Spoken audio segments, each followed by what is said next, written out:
नमस्ते दोस्तों, मैं अवज्ञा सिंह चैनल में आप लोग को नमस्ते करती हूँ। मैं अच्छी हूँ, आशा करती हूँ आप लोग भी अच्छे होंगे, स्वस्थ होंगे, मस्त होंगे। मैं आप लोग के सामने दुल्हा का सहाना का गीत गा रही हूँ। पसंद है तो लाइक कीजिएगा, सब्सक्राइब कीजिएगा।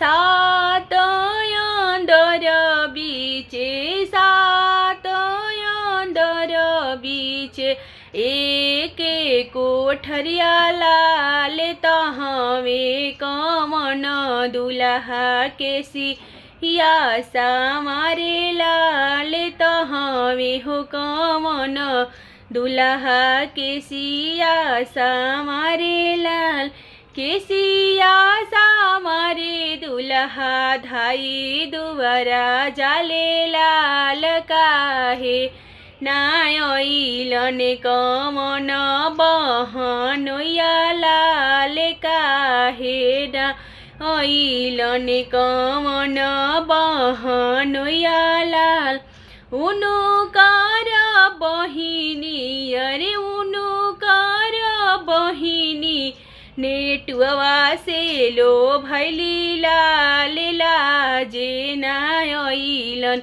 कमन बहनोया लाल लाजे नायलन कमन बहनोया ला सात अंदर बीचे के कोठरिया लाल तहावे हो कमन, तहावे हो कमन दुल्हा मौरी सामारे लाल, मौरी सामारे दुल्हा धाई दुआरा जाले लाल काहे नायलन कमन बहनोया लाल काहे नायलन कमन बहनोया लाल उनु कर बहिनी, अरे उनु कर बहिनी सोनरवा से लो भैली लाल